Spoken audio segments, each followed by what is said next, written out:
খ্রিস্টানদেরকে আর মুসলমানদেরকে এইভাবে আমার বাংলাদেশকেও বিভক্ত করার জন্য জাতিসংঘের একটা পাইচারা করতেছে। সেখানে মুসলমানরা নির্যাতিত হচ্ছে।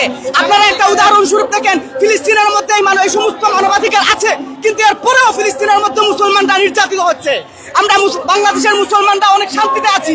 যদি এই জাতিসংঘের এই মানবাধিকার যদি বাংলাদেশের মধ্যে স্থাপন করা হয়, তাহলে আমরা বাংলাদেশের মুসলমানেরাও শান্তিতে থাকবো না। আমরা জমিয়তুল উলামা ইসলামের পক্ষ থেকে চাই এই সমস্ত জাতিসংঘের মানবাধিকার বাংলাদেশে থাকতে চাই না। জমিয়তুল উলামা ইসলামের মুরব্বীরা যে সমস্ত সিদ্ধান্ত নেবে, আমরা এই সমস্ত সিদ্ধান্তের উপর আমরা অটল থাকবো ইনশাআল্লাহ।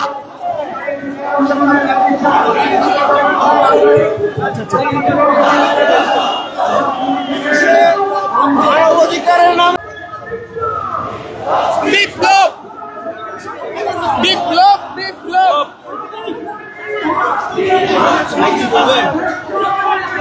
Direct action, direct action.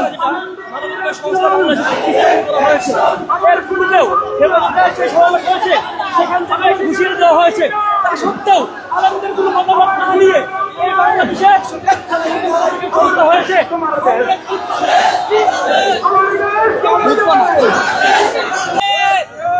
একটি দেশেও তাদের সফলতার কোন ইতিহাস নাই। আমার এলাকায় কি হচ্ছে? কোথায় তোমরা? কোথায় আমাদের এই রোহিঙ্গাদের উপরে এখনই হচ্ছে?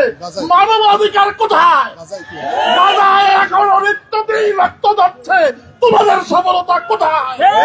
তোমরা কোন জবাবদারি মানুষের বুকের মধ্যে পেশাব করেছো, তোমরা তখন কোথায় ছিলে? তোমরা এখন বর্তমানে আসামে মুসলিম নয়, শুধু অমুসলিমদের নিধন চলছে, খ্রিস্টান নিধন চলছে, মানবাধিকারের এই দজাদারিরা কোথায়? আমাদেরকে ইনিয়ে বিনিয়ে বোঝানো হয় এটা অফিস না, এটা কি? এটা কমিশন, 3 বছরের জন্য আসবে। এই খালুরা, চাচারা, জিজ্ঞেস করি আপনার মেয়াদ কয় দিন?